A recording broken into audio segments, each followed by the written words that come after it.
ಎಲ್ಲರಿಗೂ ನಮಸ್ಕಾರ ಸ್ನೇಹಿತರೆ, welcome to our channel. So friends, ಇವತ್ತು ಬಂದ್ಬಿಟ್ಟು ಈ ಒಂದು ವಿಡಿಯೋದಲ್ಲಿ ನಮ್ಮ 5 ಡೇಸ್ ವೆಯ್ಟ್ ಲಾಸ್ ಚಾಲೆಂಜಲ್ಲಿ ಡೇ 2 ಡಯಟ್ ಹೇಗೆಲ್ಲ ಹೋಯಿತು ಏನು, ಹಾಗೆ ನಿನ್ನೆ ಒಂದು ದಿನ ಡಯಟ್ ಮಾಡಿರೋದಕ್ಕೆ ನನಗೆ ಯಾವ ಥರ ರಿಸಲ್ಟ್ ಸಿಕ್ಕಿದೆ, ಎಷ್ಟು ವೆಯ್ಟ್ ಅನ್ನೋದು ಲಾಸ್ ಆಗಿದ್ದೀನಿ ಅನ್ನೋದನ್ನು ಇವತ್ತು ನೋಡೋಣ. ಸೊ ಇವಾಗ ವೆಯ್ಟ್ ನೋಡಿಬಿಡೋಣ ಎಷ್ಟು ಕಮ್ಮಿ ಆಗಿದ್ದೀನಿ ಅಂತ. ಸೊ ಡೇ 1ನಲ್ಲಿ ನನ್ನ ವೆಯ್ಟ್ ಬಂದುಬಿಟ್ಟು 70.600 ಇತ್ತು. ತುಂಬ ಒಳ್ಳೆ ರಿಸಲ್ಟ್ ಸಿಕ್ಕಿದೆ ಇವತ್ತು.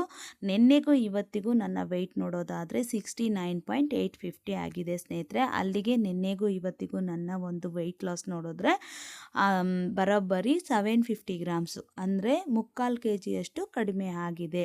ಓಕೆನಾ, 600 ಇದೊಂದು 150 ಗ್ರಾಮ್ ಅಂತಂದರೂ ಕೂಡ ಕರೆಕ್ಟಾಗಿ 750 ಗ್ರಾಮು ಕಡಿಮೆ ಆಗಿದೆ.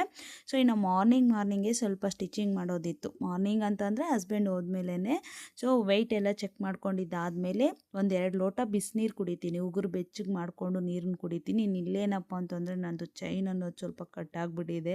ಸೊ ಈಗಂತೂ ಚಿನ್ನದ ರೇಟು ಗಗನಕ್ಕೆ ಏರ್ಬಿಟ್ಟಿದೆ ಅಪ್ಪ, ತುಂಬ ಅಂದರೆ ತುಂಬ ಭಯ ಆಗ್ತಿದೆ. ಅದಕ್ಕೆ ಸ್ವಲ್ಪ ಸೆಲ್ಯೋ ಟೈಪ್ ಹಾಕಿದ್ದು ಮಾಡಿದ್ದೀನಿ, ನಾಳೆ ಹೋಗಿ ವೆಲ್ಡಿಂಗ್ ಮಾಡಿಸ್ಕೊಬರೋಣ ಅಂತ ಅಂದ್ಬಿಟ್ಟು. ಸೊ ಇನ್ನು ಇವತ್ತು ರಾತ್ರಿ 1-2 ಬ್ಲೌಸ್ ಹೊಲ್ದಿದ್ದೆ ಅಂತ ಹೇಳಿದ್ನಲ್ಲ, ಸಿಕ್ಕಾಪಟ್ಟೆ ಹೆಡ್ಡೇಕ್ ಇತ್ತು. ನೆನ್ನೆ ಅಂತೂ ತಲೆನೋವು ಅಷ್ಟಿರಲಿಲ್ಲ, ಇದಕ್ಕೆ ಉಕ್ಸಾಕಬೇಕಿತ್ತು ನಾನು. ಸೊ ಅದನ್ನೇ ಇವಾಗ ಮುಗಿಸ್ಬಿಡೋಣ ಅಂತ ಅಂದ್ಬಿಟ್ಟೆ. ಸೊ ಇದನ್ನು ಮಾಡ್ತಾಯಿದ್ದೀನಿ ನಾನು. ಬೇಗ ಎದ್ಬಿಟ್ಟು ಕೆಲಸ ಎಲ್ಲ ಮುಗಿಸ್ಬಿಟ್ಟು ನಾನು ಈಗ ಇದು ಮಾಡ್ತಾಯಿದ್ದೀನಿ. ಈ ಡ್ರೆಸ್ಸಿಗೆ ಅಂದರೆ ಈ ಬ್ಲೌಸುಗಳಿಗೇನೆ ನಾನು ಇದು ಮಾಡಿದ್ದೀನಿ. ಅದರಲ್ಲಿ 2 ಬೋಟ್ ನೆಕ್ಕೆ ತುಂಬ ಚೆನ್ನಾಗಿ ಬಂದಿದೆ ಸ್ನೇಹಿತರೆ. ಇತ್ತೀಚಿನ ದಿನಗಳಲ್ಲಿ ತುಂಬ ಬೋಟ್ ನೆಕ್ ಹೊಲ್ಸ್ಕೊತಾರೆ, ಅದರಲ್ಲಿ different types of neck designs ಎಲ್ಲ ಇದೆ, ತುಂಬಾ ಚೆನ್ನಾಗಿರುತ್ತೆ.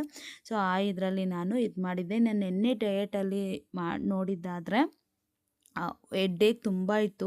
ಆ ಹೆಡ್ಡೇಕ್ ನಾನು ರಾತ್ರಿ ಮಲಗಬೇಕಾದ್ರೆ ನಿಜವಾಗ್ಲೂ ಹೇಳ್ತೀನಿ, ಆ ಡ್ರೈ ಫ್ರೂಟ್ಸ್ ಏನೂ ನೆನೆಸಿರಲಿಲ್ಲ. ಓಕೆನಾ, ಅದಕ್ಕೆ ನಾನು ನಮ್ಮ ಮನೆಯವ್ರು ನೆನೆಸ್ಕೊಂಡಿರ್ತಾರಲ್ಲ ಸ್ಮೂತಿನ, ಅವಾಗ ನಾನು ಈಸ್ಕೊಬಿಡ್ತೀನಿ, ನನಗೆ ಇದು ಕೊಡ್ರಿ, ನೀವು ಬೇಕಾದರೆ ನಿಮ್ಗೆ ಮುದ್ದೆನ ಏನಾದರೂ ಮಾಡಿಕೊಡ್ತೀನಿ ಅಂತ. ಅವ್ರು ಬೆಳಗ್ಗೆ ನನಗೆ ಮುದ್ದೆ ಮಾಡಿಕೊಟ್ರೆ ನಾನು ನಿನ್ಗೆ ಸ್ಮೂತ್ ಇದು ಕೊಡ್ತೀನಿ ಅಂತಂದು. ಸೊ ಹಂಗಾಗಿ ಅವ್ರಿಗೆ ಮುದ್ದೆ ಮಾಡಿಕೊಟ್ಟು ನಾನು ಸ್ಮೂತಿ ಈಸ್ಕೊತೀನಿ. ಅವ್ರು ಏನು ಗೊತ್ತಾ, ಯಾವಾಗಲೂ ಸ್ಮೂತಿಗೆ ಎಲ್ಲ ಬೀಜ ಏನಿರುತ್ತೆ, ಬಾದಾಮಿ, ಗೋಡಂಬಿ, ಅದಾದಮೇಲೆ ಇದು ಖರ್ಜೂರ, ಅದಾದಮೇಲೆ ಅಂಜೂರ ಎಲ್ಲ ಹಂಗಂಗೆ ಹಾಕ್ಬಿಟ್ಟಿರ್ತಾರೆ. ಹೋಲ್ ಪೀಸ್ ಹಂಗೆ ಹಾಕ್ಬಿಟ್ಟಿರ್ತಾರೆ. ಆ ಬೀಜ ಹಂಗಂಗೆ ಅದು ಹಿಂಗಿರುತ್ತೋ ಹಂಗಂಗೆ ಹಾಕಿರ್ತಾರೆ. ಸೊ ಬಟ್ ನಾನು ಹೆಂಗೆ ಅಂತಂದರೆ ನಾನು ಗ್ರೈಂಡ್ ಮಾಡಲ್ಲ ಅಲ್ವಾ, ಹಂಗಾಗಿ ನಾನು ಸಣ್ಣ ಪೀಸ್ ಮಾಡ್ಕೊತೀನಿ. ನೀವು ಯಾವಾಗಲೂ ನೋಡ್ತೀರಲ್ವ. ಸೊ ಆ ರೆಸಿಪಿನ ನಾಳೆ ಶೇರ್ ಮಾಡ್ತೀನಿ ನಿಮಗೆ. ಅದು ಕೂಡ ನಮ್ಮ ವೆಯ್ಟ್ ಲಾಸ್ಗೆ, ನಮ್ಮ ಹೇರ್ ಲಾಸ್ಗೆ ತುಂಬ ಹೆಲ್ಪ್ ಆಗುತ್ತೆ. ಸೊ ಅದು ವಿಡಿಯೋ ಮಾಡಿದ್ದೀನಿ ಇನ್ ಡೀಟೇಲ್ ಆಗಿ. ಸೊ ಅದ್ರ ಬಗ್ಗೆ ಕೂಡ ನಾಳೆ ವ್ಲಾಗ್ ಅನ್ನೋದು ಬರುತ್ತೆ, ನೋಡಿ.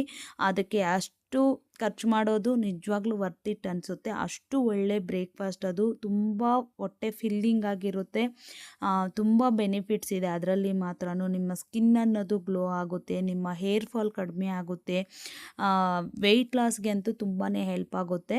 ಇನ್ನೊಂದು, ಅದರಲ್ಲಿ ನಮಗೆ ಬೇಕಾಗಿರುವಂಥ ಎಲ್ಲ ಪೋಷಕಾಂಶಗಳು, ಈಗ ಒಂದು ಡಯಟಿಗೆ ಪ್ರೋಟೀನ್ ಆಗಿರ್ಬೋದು, ಫೈಬರ್ ಆಗಿರ್ಬೋದು, ಗುಡ್ ಫ್ಯಾಟ್ಸ್ ಆಗಿರ್ಬೋದು, ಎಲ್ಲನೂ ಅದರಲ್ಲಿ ಸಿಗುತ್ತೆ. ಅಷ್ಟು ಒಳ್ಳೆ ಬ್ರೇಕ್ಫಾಸ್ಟು. ಸೊ ಇನ್ನು ನಾನು ಕೂಡ ಬ್ಲೌಸುಗಳೆಲ್ಲ ಇದು ರೆಡಿ ಇದ್ದಾದಮೇಲೆ ಫಸ್ಟ್ ಮಾಡೋ ಕೆಲಸ ಏನಪ್ಪ ಅಂತಂದರೆ, ನನ್ನ ಟೈಮಿಂಗು 9 ಗಂಟೆ ಕರೆಕ್ಟಾಗಿ ಆಪಲ್ ಸೈಡರ್ ವಿನಿಗರ್ ತೊಗೊತೀನಿ. ಇದಾಗಿದ್ದು ಒಂದು ಹಾಫ್ ಆನ್ ಅವರ್ಗೆ ಆ ಕಡೆ ಈ ಕಡೆ ನೋಡಿಕೊಂಡು ನಾನು ಬ್ರೇಕ್ಫಾಸ್ಟ್ ಮಾಡ್ಕೊಬಿಡ್ತೀನಿ. ಓಕೆನಾ, ಬಟ್ ಇವತ್ತು ಸ್ವಲ್ಪ ಉಲ್ಟಾ ಮಾಡಿದ್ದೀನಿ. ಯಾಕೆ ಏನು ಅಂತ ಕೂಡ ಹೇಳ್ತೀನಿ.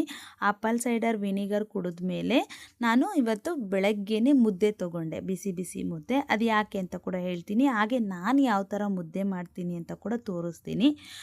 ಒಂದು ಮುದ್ದೆ ಬೇಕು ಅಂತಂದರೆ ಒಂದು ಸಣ್ಣ ಲೋಟದಲ್ಲಿ ಒಂದು ಲೋಟ ನೀರು ಹಾಕ್ಕೊತೀನಿ ಸ್ನೇಹಿತರೆ. ಈ ಥರ ಚೆನ್ನಾಗಿ ಕುದಿ ಬರಬೇಕು. ಕುದಿ ಬರುವಾಗ ಒಂದು ಸ್ವಲ್ಪ ರಾಗಿ ಹಸಿಟ್ಟನ್ನ ಹಾಕ್ಬಿಟ್ಟು ಚೆನ್ನಾಗಿ ಕುದಿಸ್ಕೊತೀನಿ. ರಾಗಿ ಹಸಿಟ್ಟು ಚೂರು ಸುಮ್ಮನೆ, ಈಗ ಎಷ್ಟು ಹಾಕಿದ್ದೀನಿ ನೋಡಿ ಆ ಥರ. ಅದು ಕುದ್ದಿದ್ಮೇಲೆ ಒಂದು ಅಂದಾಜು ಮೇಲೆ ಎತ್ಕೊತೀನಿ, ಇಷ್ಟೇ ಅಂತ ಏನಿಲ್ಲ. ಒಂದು ಅಂದಾಜು ಮೇಲೆ ಹಿಟ್ಟನ್ನು ಎತ್ಕೊಂಡು ಚೆನ್ನಾಗಿ ಕಲಿಸ್ಕೊತೀನಿ. ಈ ಥರ ಹಿಟ್ಟಿನ ಕೋಲಲ್ಲಿ ಕಲಿಸ್ಕೊಬಿಟ್ಟು, ನಮಗೆ ಹಿಟ್ಟಿನ ಹದ ಗೊತ್ತಾಗುತ್ತಲ್ವ. ಕೆಲವ್ರಿಗೆ ಸ್ವಲ್ಪ ಗಟ್ಟಿಯಾಗಿರಬೇಕು, ಕೆಲವ್ರಿಗೆ ತುಂಬ ತೆಳ್ಳಗಿರಬೇಕು ಅಂತ ಇಷ್ಟಪಡ್ತಾರೆ, ಕೆಲವ್ರು ಮೀಡಿಯಮ್ಮು. ಸೊ ನಾನು ಯಾವ ಥರ ಅಂತಂದರೆ ಮೀಡಿಯಮ್, ತುಂಬ ಗಟ್ಟಿ ಇರಬಾರ್ದು, ಆದಷ್ಟು ಸ್ವಲ್ಪ ಮೆತ್ತಗಿರೋ ಥರನೇ ನಾನು ಪ್ರಿಪೇರ್ ಮಾಡ್ಕೊತೀನಿ ನನಗೆ. ಸೊ ಆ ಥರ ನೋಡಿಕೊಂಡು ಹಿಟ್ಟಿನ ಹದ ಬರೋವರೆಗೂ ಹಿಟ್ಟನ್ನು ಹಾಕಿ ಲೋ ಫ್ಲೇಮಲ್ಲಿ ಒಂದು ಒಂದು 5 ಮಿನಿಟ್ಸ್ ಬೇಯಿಸ್ತೀನಿ ಸ್ನೇಹಿತರೆ. ಈ ಥರ ಫುಲ್ಲು ಕಲಿಸ್ಬಿಟ್ಟು ಒಂದು 5 ಮಿನಿಟ್ಸು, ಅದು ಫುಲ್ಲು ಲೋ ಫ್ಲೇಮಲ್ಲಿ ನಾನು ಬೇಯಿಸ್ಕೊಂಡು ಅಂದರೆ ಮುದ್ದೆನ ತೊಳಸ್ತೀನಿ. ಮುದ್ದೆ ಇಟ್ಟು ಮಾಡಿಕೊಂಡ್ರೆ ಆಯಿತು, ಸೂಪರಾಗಿರುವಂಥ ರಾಗಿ ಮುದ್ದೆ ರೆಡಿಯಾಗೋಗುತ್ತೆ. ಇದೇನಾಯ್ತಪ್ಪ ಅಂತಂದರೆ, ನಾನು ರಾತ್ರಿ ಬೇರೆ ನೆನೆಸಿಟ್ಟಿರಲಿಲ್ಲ.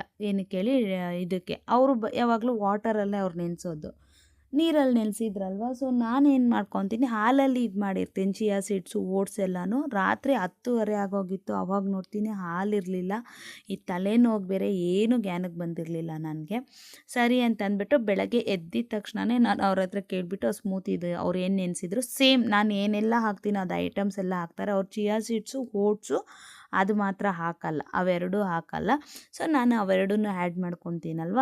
ಫಸ್ಟು ಹಾಲು ತರಿಸ್ಬಿಟ್ಟು ಅದನ್ನು ಒಂದು ರೌಂಡು ಮಿಕ್ಸಿಗೆ ಹಾಕ್ಬಿಟ್ಟು, ಅದನ್ನು ಇದಕ್ಕೆ ಹಾಕ್ಬಿಟ್ಟು ಓಟ್ಸು ಚಿಯಾ ಸೀಡ್ಸ್ ಇದು ಮಾಡಿಬಿಟ್ಟು ಇಟ್ಬಿಟ್ಟಿದೆ ಮಿಕ್ಸಿಗೆ, ಇದು ಮಾಡಿಬಿಟ್ಟು ಫ್ರಿಜ್ಜಿಗೆ ಇಟ್ಬಿಟ್ಟಿದೆ. ಸೊ ಆವಾಗಲೇ ಹೆಂಗೆ ತಿನ್ನೋಕ್ಕಾಗುತ್ತೆ ಅಲ್ವಾ. ಅದಕ್ಕೆ ನಾನೇನು ಪ್ಲ್ಯಾನ್ ಮಾಡಿಕೊಂಡೆ ಅಂತಂದರೆ, ಮಧ್ಯಾಹ್ನ ಲಂಚಿಗೆ ಇದನ್ನು ತೊಗೊಳ್ಳೋಣ. ಚಿಯಾ ಸೀಡ್ಸ್ದು ಓಟ್ಸು ಚಿಯಾ ಸೀಡ್ಸ್ ಪುಡ್ಡಿಂಗ್ ಏನಿದೆ ಅದು ಮಧ್ಯಾಹ್ನಕ್ಕೆ ಲಂಚ್ ಥರ ತೊಗೊಳ್ಳೋಣ, ಬೆಳಗ್ಗೆ ಹೆಂಗಿದ್ರು ಮುದ್ದೆ ಮಾಡ್ಕೊಳ್ಳೋಣ ಅಂತ ಅಂದ್ಬಿಟ್ಟು ಅವ್ರಿಗೊಂದು ಸಲ ಮಾಡಿಕೊಟ್ಟು, ಮತ್ತು ನಾನು 2ನೇ ಸಲ ಮುದ್ದೆ ಮಾಡ್ಕೊಂಡಿದ್ದೀನಿ. ಹೀಗೆ ನೈಟು ಕೂಡ ಮುದ್ದೆ ಮಾಡಿಕೊಟ್ಟಿದ್ದೀನಿ. ಇವತ್ತು 3 ಸಲ ಮುದ್ದೆ ಮಾಡಿದ್ದೀನಿ. ಸೊ ತುಂಬ ಚೆನ್ನಾಗಿರುತ್ತೆ. ಒಂದೊಂದು ಸೈಡ್ ಒಂದೊಂದು ಥರ ಮುದ್ದೆ ಮಾಡ್ತಾರೆ ಸ್ನೇಹಿತರೆ. ಕೆಲವರು ಬರೀ ನುಚ್ಚಕ್ಕಿ ಇರುತ್ತಲ್ವ, ನುಚ್ಚಕ್ಕಿನ ಹಾಕಿ ಮಾಡ್ಕೊತಾರೆ. ಹಳ್ಳಿ ಸೈಡೆಲ್ಲ ನಾವು ಅಮ್ಮವರೆಲ್ಲ ಆವಾಗ ಬೆಳಗ್ಗೆದು ಅನ್ನ ಏನಾದರೂ ಮಿಕ್ಕಿದ್ರೆ ಸೊ ಅದನ್ನು ಹಾಕಿ ಮುದ್ದೆ ಮಾಡ್ಕೊತಾರೆ. ಸ್ವಲ್ಪ ಅಕ್ಕಿನ ಹಾಕಿ ತುಂಬ ಅನ್ನದ ಥರ ಮಾಡಿಬಿಟ್ಟು ಅದ್ರ ಮೇಲೆ ಸ್ವಲ್ಪ ಹಿಟ್ಟನ್ನ ಹಾಕಿ ಬೆಳ್ಳಗೆ ಮುದ್ದೆ ಮಾಡ್ಕೊತಾರೆ. ಬಟ್ ನನಗೆ ಇಲ್ಲಿ ಮೇಯ್ನ್ ನನ್ನ ಹಸ್ಬೆಂಡ್ ಮನೇಲಿ ಇದೇ ಥರನೇ ಮಾಡಬೇಕು. ಹಿಟ್ಟಿನ ಮುದ್ದೆನೇ ಅವಾಗಿಂದ ರೂಢಿಯಾಗಿರೋದು. ಪಾಪ ನಾನು ಒಂದು ಸ್ವಲ್ಪದ ವರ್ಷದವರೆಗೂ ನಮ್ಮ ಸೈಡ್ ಮಾಡೋ ಥರನೇ. ಅಮ್ಮವರೆಲ್ಲನೂ ಅರ್ಧ ಹಿಟ್ಟು ಅರ್ಧ ಇಲ್ಲ ನುಚ್ಚು ಇಲ್ಲ ಅಕ್ಕಿ ಹಾಕಿ ಮಾಡ್ತಾರೆ. ಸೊ ಅವರು ಈ ಥರ ಬರೀ ಹಿಟ್ಟಿನ ಮುದ್ದೆ ತಿನ್ನಲ್ಲ ಅಮ್ಮ ಸೈಡು. ಸೊ ಅದನ್ನು ಮಾಡಿಕ್ತಿದ್ದೆ. ಪಾಪ ಅವರು ಅವಾಗಲೂ ಏನು ಅಂತ ಇರಲಿಲ್ಲ. ಬಟ್ ನಮಗೆ ಬರೀ ಹಿಟ್ಟಿನ ಮುದ್ದೆನೇ, ನನಗೂ ಕೂಡ ಇತ್ತೀಚಿನ ವರ್ಷಗಳಲ್ಲೇ ತುಂಬಾ ಇಷ್ಟ. ಸೊ ಹಾಗಾಗಿನೇ ಬರೀ ಹಿಟ್ಟಿನ ಮುದ್ದೆನೇ ಮಾಡ್ಕೊತೀನಿ. ಇದರಲ್ಲಿ ನಮಗೆ ಎಷ್ಟು ರಾಗಿ ಹಸಿಟ್ಟು ಹಾಕಿರ್ತೀವೋ ಅಷ್ಟೂ ಒಳ್ಳೆಯದೇ ಅಲ್ವಾ. ಈಗ ಅನ್ನದ ಮುದ್ದೆ ತಿನ್ನೋಕ್ಕೋದ್ರೆ ನಾವು ಅನ್ನ ತಿಂದಷ್ಟೇ ಇದಾಗುತ್ತೆ. ಸೊ ಹಾಗಾಗಿನೇ ಹಿಟ್ಟಿನ ಮುದ್ದೆ ತಿನ್ನೋದು ತುಂಬಾ ಒಳ್ಳೆಯದು. ಇನ್ನೊಂದು ಇದರಲ್ಲಿ ತುಂಬ ಇದಿರುತ್ತೆ, ಕ್ಯಾಲ್ಶಿಯಮ್ ಎಲ್ಲ ಚೆನ್ನಾಗಿರುತ್ತೆ. ಸೊ ಹಾಗಾಗಿನೇ ತಿನ್ನೋದ್ರಿಂದ ವೆಯ್ಟ್ ಲಾಸ್ಗೂ ಕೂಡ ತುಂಬ ಹೆಲ್ಪ್ ಆಗುತ್ತೆ. ಮಧ್ಯಾಹ್ನದ ಹೊತ್ತು ತೊಗೋಬೋದು ಸ್ನೇಹಿತರೆ, ತುಂಬಾ ಒಳ್ಳೆಯದು. ನೀವು ಅನ್ಕೋಬೋದು ಇವರು ಒಂದು ಟೈಮ್ ಊಟ ಮಾಡ್ತಾರೆ, ಇನ್ನು 2 ಟೈಮ್ ಅಂತೂ ಗಂಜಿ ಕುಡಿತಾರೆ, ಒಂದು ಟೈಮ್ ಇದು ಮಾಡ್ತಾರೆ ಅಂತ.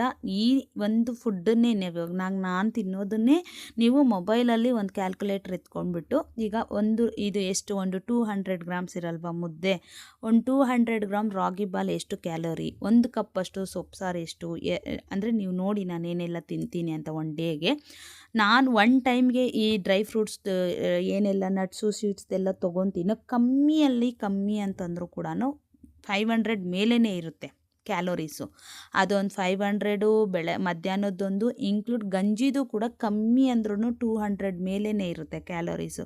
ಯಾಕಂತಂದರೆ ಅಷ್ಟು ಎಲ್ಲ ಥರದ್ದು ಹಾಕಿರ್ತೀವಲ್ವ, ಅದಕ್ಕೊಂದು ಕಮ್ಮಿ ಅಂದರೂ 250 to 300 ಕ್ಯಾಲೋರೀಸ್ ಆದರೂ ಇದ್ದೇ ಇರುತ್ತೆ ಅಂತ ನಾನು ಅಂದ್ಕೊಂಡಿದ್ದೀನಿ. ಅಲ್ಲೇ ನನಗಾಗೋಯ್ತು ನೋಡಿ. ಬೆಳಗ್ಗೆನೇ ಏನು ಸಖತ್ತಾಗಿರೋ ಬ್ರೇಕ್ಫಾಸ್ಟ್ ತಗೊತಾ ಇದ್ದೀನಿ ಅಂತಂದರೆ 2 ಮೊಟ್ಟೆ, ಒಂದಷ್ಟು ಸೊಪ್ಪು ಸಾರು, ಸೂಪರಾಗಿತ್ತು ಮಾತ್ರ. ಬಿಸಿ ಮುದ್ದೆಗೂ ಸೊಪ್ಪು ಸಾರಿಗೂ ಅಪ್ಪ ಸ್ವರ್ಗ ಅಂದಂಗಿತ್ತು. ಸೊ ಆ ಥರ ಕಾಂಬಿನೇಷನ್ ಚೆನ್ನಾಗಿರುತ್ತೆ. ಚಿಕನ್ ಸಾರು, ನಾಟಿ ಕೋಳಿ ಸಾರೆಲ್ಲ ಅಂತಾರೆ.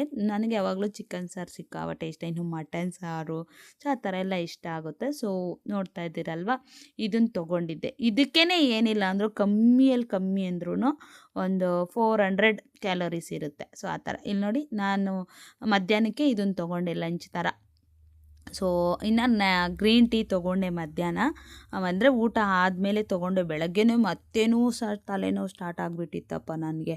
ಎಷ್ಟೊತ್ತಲ್ಲಿ ಗೊತ್ತಾ, ಒಂದು 12 ಗಂಟೆಗೇನೋ ಸ್ಟಾರ್ಟ್ ಆಗಿದ್ದು, 12 ಗಂಟೆಯಿಂದ 4 ಗಂಟೆವರೆಗೂ ತಲೆನೋವು ಥರನೇ ಇತ್ತು. ಇವತ್ತು 1 ಅವರ್ ಸ್ಲೀಪ್ ತೊಗೊಂಡಿದ್ದೀನಿ. 3ರಿಂದ ಕರೆಕ್ಟ್ ಕರೆಕ್ಟಾಗಿ 3:10ಕ್ಕೇನೋ ಮಲಗಿದ್ದು 4:20ಗೆ ಅಲಾರಾಮ್ ಇಟ್ಟಿರ್ತೀನಿ, ಯಾವಾಗಲೂ ಹೊಡ್ಕೊತಾ ಇರುತ್ತೆ ನನ್ನ ಮೊಬೈಲಲ್ಲಿ. ಸೊ 4:20ಗೆ ಮುಂಚೆನೇ ಎದ್ಬಿಟ್ಟೆ ನಾನು, 4:10ಗೇನೋ ಎದ್ಬಿಟ್ಟೆ, ಒಳ್ಳೆ ನ್ಯಾಪ್ ಹಾಕ್ತೆ. ಸೊ ಅದಾದಮೇಲೆ ಹಂಗೆ ಹಿಂಗೆ ಇದು ಮಾಡಿಕೊಂಡು ಒಂದು ಬ್ಲೌಸು ಸ್ಟಿಚ್ ಮಾಡಿ, ಆಮೇಲೆ ಇವತ್ತು ಕೆಲವೊಂದು ಲೇಸ್ ಎಲ್ಲ ಹಾಕೋದಿತ್ತು ಸ್ಯಾರಿಗೆ. ಇವಾಗೆಲ್ಲ ಮಗ್ಗಮ್ ವರ್ಕದ್ದು ಬಂದಿದೆಯಲ್ಲ, ಸೊ ಆ ಲೇಸ್ ಎಲ್ಲ ಹಾಕಿಟ್ಟಿದ್ದೆ. ಒಂದು ಫುಲ್ ಬ್ಲೌಸ್ ಫಿನಿಶ್ ಮಾಡಿದೆ, ಇನ್ನೊಂದು ಬ್ಲೌಸ್ ಕಟ್ ಮಾಡಿಟ್ಟಿದ್ದೀನಿ. ಸೊ ಅದು ಬೆಳಗ್ಗೆನೇ ಅಷ್ಟೊತ್ತಿಗೆ ಎದ್ದು ಹೊಲಿಬೇಕು, 6 ಗಂಟೆಗೆ ಇವತ್ತು ಸ್ಟಿಚ್ ಮಾಡಬೇಕು, ಬೆಳಗ್ಗೆನೇ ನೋಡೋಣ ಅಂತ ಸುಮ್ಮನೆ ಇದ್ದೀನಿ. ಸೊ ಅಷ್ಟು ಸ್ನೇಹಿತರೆ, ಇದನ್ನು ಕುಡ್ದಿದ್ದೆ, ಗಂಜಿ ಕುಡಿದು ಡೇ ರೋಟೀನ್ ಅಂತೂ ಸೂಪರಾಗಿ ಮುಗಿಸಿದ್ದೀನಿ. ನಾಳೆ ಕೂಡ ಒಳ್ಳೆ ರಿಸಲ್ಟೇ ಸಿಗ್ಬೋದು ಅಂದ್ಕೊಂಡಿದ್ದೀನಿ ಸ್ನೇಹಿತರೆ. ಒಂದೇ ದಿನಕ್ಕೆ 750 ಗ್ರಾಮ್ಸ್ ಕಮ್ಮಿ ಆಗಿದೆ ಅಂತಂದರೆ ನಾವೇನೂ ತಿಂದಿರಾನೆ ಅಂತೂ ಕಮ್ಮಿ ಆಗಿಲ್ಲ. ಬಾಡಿಯಲ್ಲಿ ಏನು ಗೊತ್ತಾ, ನಾವು ಸಡನ್ನಾಗಿ ನಾನು ಹೇಳಲ್ವಾ, ಫಸ್ಟು ನೀವು ಡಯಟ್ ಮಾಡ್ದಿರಾ ಸ್ಟಾರ್ಟಿಂಗ್ ಮಾಡ್ತೀರಾ ಅಂತಂದರೆ ಒಂದು ವಾರದಲ್ಲೇ ನೀವು ಕಮ್ಮಿ ಅಂದರೂ 2-3 kg ಕಮ್ಮಿ ಆಗೋಗುತ್ತೆ. ಆಮೇಲೆ ಇಳಿಸೋದು ತುಂಬ ಕಷ್ಟ. ಡೈಲಿ ಒಂದು ಕಂಟೆಸ್ಟೆನ್ಸಿ ಅನ್ನೋದು ಇರಬೇಕು. ಅದನ್ನೇನಂತಾರೆ, ದೃಢವಾಗಿ ಸಂಕಲ್ಪ, ಕರೆಕ್ಟು, ಒಂದೇ ಇದರಲ್ಲಿ ಮಾಡ್ಕೋಬೇಕು, ಒಂದೇ ಸಂಕಲ್ಪ ಮಾಡಿಕೊಂಡು ಒಂದೇ ಇದರಲ್ಲಿ ಮಾಡ್ಕೊಂಡು ಹೋಗ್ತಾ ಇರಬೇಕು. ನಾನು ಮಾಡಲೇಬೇಕು, ಏನೇ ಆಗಲಿ ಆ ಕಡೆ ಈ ಕಡೆ ನೋಡಬಾರ್ದು ಅಂತ. ಏನೋಪ್ಪ ಇತ್ತೀಚಿನ ದಿನಗಳಲ್ಲಂತೂ ನಿಜ ಹೇಳ್ತೀನಿ, ನನಗಂತೂ ಕ್ರೇವಿಂಗ್ಸ್ ಅನ್ನೋದೇ ಇಲ್ಲ. ಗಾಡ್ಸ್ ಗ್ರೇಸ್ ಅನ್ಕೊತೀನಿ. ಫಸ್ಟೆಲ್ಲ ಬಿಟ್ಬಿಟ್ರೆ ಹೆಂಗೆ ತಿಂದ್ಬಿಡ್ತಿದ್ದೆ ಗೊತ್ತಾ, ಅನ್ನ ಅಂತೆ ಅದಂತೆ ಇದಂತೆ ಬಿರ್ರಿ ಹಾಕ್ಕೊಂಡು ತಿನ್ನೋದು, ಹಂಗೆ ಹಿಂಗೆ. ಪ್ರಾಮಿಸ್, ಈಗ ಲಾಸ್ಟ್ ವೀಕಲ್ಲಿ ಬಿಟ್ಟಿದ್ನಲ್ಲ ಡಯಟು, ನೀವು ನೋಡಿದ್ರಲ್ಲ, ನಾನು ಫಸ್ಟ್ ಏನು ವೆಯ್ಟ್ ಆಗಿದ್ನೋ ಅಷ್ಟೇ, ಬಿಟ್ಟರೆ ಆ 1 ವೀಕಲ್ಲಿ ನಾನು ಏನು ಎಕ್ಸ್ಟ್ರಾ ಏನೂ ತೊಗೊಂಡಿಲ್ಲ. ತುಂಬ ಚೆನ್ನಾಗಿ ಬಾಡಿ ಮೇಂಟೈನ್ ಮಾಡಿದ್ದೆ. ನನಗೆ ಇತ್ತೀಚಿನ ದಿನಗಳಲ್ಲಿ ನನಗೆ ಅನ್ನಿಸ್ತಾ ಇದೆ, ಏನು ತಿನ್ನಬೇಕು ಅನ್ನಿಸ್ತಾನೆ ಇಲ್ವಲ್ಲ ಅಂತ. ಅದಕ್ಕೆ ನೋಡ್ತಿದ್ದೀರಲ್ಲ, ನಾನು ಎಕ್ಸ್ಟ್ರಾ ಫ್ರೂಟ್ ಅಂತೆ ಅದಂತೆ ಇದಂತೆ ಏನೂ ತೊಗೊತಾ ಇಲ್ಲ, ನಾರ್ಮಲಾಗೆ ಮಾಡ್ಕೊಂಡು ಹೋಗ್ತಾ ಇದ್ದೀನಿ ಸ್ನೇಹಿತರೆ. ನೀವು ಕೂಡ ಅಷ್ಟೇ, ಒಂದು ಸ್ವಲ್ಪ ದಿನ ಕಷ್ಟ ಆಗ್ಬೋದು, 1 ವಾರನೋ 2 ವಾರನೋ ಅಥವಾ 1 ತಿಂಗಳಾದರೂ ಕಷ್ಟ ಆಗೇ ಆಗುತ್ತೆ. ನೀವು ಅದನ್ನು ಮಾಡ್ತಾ ಮಾಡ್ತಾ ಮಾಡ್ತಾ ಮಾಡ್ತಾ ಮಾಡ್ತಾ ಬಂದರೆ ಮಾತ್ರ ತುಂಬ ಒಳ್ಳೆ ರಿಸಲ್ಟ್ ಸಿಗುತ್ತೆ, ತುಂಬ ಇದಾಗುತ್ತೆ. ಇವರು ಮಾಡ್ತಾರೆ ಮತ್ತೆ ಬಿಡ್ತಾರೆ ಅಂದ್ಕೋಬೇಡಿ, ಬಟ್ ನಾನು ಮಾಡಿದ್ರೆ ನನ್ನ ರಿಸಲ್ಟ್ ಇದೇ ಥರ ಇರುತ್ತೆ. ನಾನು ಕರೆಕ್ಟಾಗಿ ಮಾಡಿಬಿಟ್ರೆ ಯಾವಾಗಲೂ ಇದಾಗ್ಬಿಡ್ತೀನಿ. ನನಗೆ ಕೆಲವೊಂದು ರೀಸನ್ನಿಂದ ನನಗೆ ಆಗಲ್ಲ ಸ್ನೇಹಿತರೆ. ಟೈಮ್ಸ್ ಈಗ ನಾನು ಅದೇ ಹೇಳ್ತಾ ಇಲ್ವಾ, ನಾನು ಹೇಳ್ತೀನಿ ಊರಿಗೆ ಹೋಗ್ಬೇಕಾದ್ರೆ ಏನೆಲ್ಲ ಪ್ರಿಪ್ರೇಷನ್ ಮಾಡ್ಕೊಂಡು ಹೋಗ್ತೀನಿ ಅಂತ ಕೂಡ ಒಂದು ವ್ಲಾಗ್ ಹಾಕಿ ಬಿಡ್ತೀನಿ. ಅದು ನಿಮಗೂ ಕೂಡ ಹೆಲ್ಪ್ ಆಗುತ್ತೆ. ಎಲ್ಲಾದರೂ ಹೋದಾಗ ನಾವು ಹೆಂಗೆ ನಾನು ಅದೇ ಅಂದ್ಕೊಂಡಿದ್ದೀನಿ ಈ ಸಲ. ನಾನು ಇಲ್ಲ ಊರಿಗೆ ಹೋದ್ಮೇಲೆ ನೋಡಬೇಕು, ವೆಯ್ಟ್ ಲಾಸ್ ಆಗಿ ಬರ್ತೀನಾ, ಇಲ್ಲ ಇರೋ ವೆಯ್ಟೇ ಇರ್ತೀನಾ, ಇಲ್ಲ ಜಾಸ್ತಿ ಆಗ್ತೀನಾ. ನನಗೆ ನಾನೇ ಚಾಲೆಂಜ್ ತೊಗೊಂಡಿದ್ದೀನಿ. ನಾನು ಹೆಂಗೆ ಮೈಂಡ್ ಕಂಟ್ರೋಲ್ ಮಾಡ್ತೀನಿ, ಹೇಗಿರ್ತೀನಿ ಅನ್ನೋದನ್ನು ನನಗೆ ನಾನೇ ತಿಳ್ಕೊಬೇಕು ಅನ್ನೋದೊಂದು ಕ್ಯೂರಿಯಾಸಿಟಿ ಇದೆ. ನೋಡೋಣ ಹೇಗೆಲ್ಲ ಹೋಗುತ್ತೆ ಏನು ಅಂತ. ಇದಾಗಿತ್ತು ಸ್ನೇಹಿತರೆ ನನ್ನ ಇವತ್ತಿನ ಫುಲ್ ಡೇ ಡಯಟು. ಸೊ ನಿಮ್ಮೆಲ್ರಿಗೂ ಇಷ್ಟ ಆಗಿದೆ ಅಂದ್ಕೊಂಡಿದ್ದೀನಿ. ನಾಳೆ ಇನ್ನೊಂದು ಸೂಪರಾಗಿರುವಂಥ ಡಯಟ್ ಬ್ಲಾಗ್ ಜೊತೆ ಮತ್ತೆ ಸಿಗ್ತೀನಿ. ಸೊ ಎಲ್ಲರೂ ತುಂಬ ಚೆನ್ನಾಗಿ ಡಯಟ್ ಮಾಡಿ, ನೀವು ಕೂಡ ಒಳ್ಳೆ ರಿಸಲ್ಟ್ ಕಂಡ್ಕೊಳ್ಳಿ. ಓಕೆ, ನಾಳಿನ ವೀಡಿಯೋದಲ್ಲಿ ಸಿಗ್ತೀನಿ. Have a nice day, bye.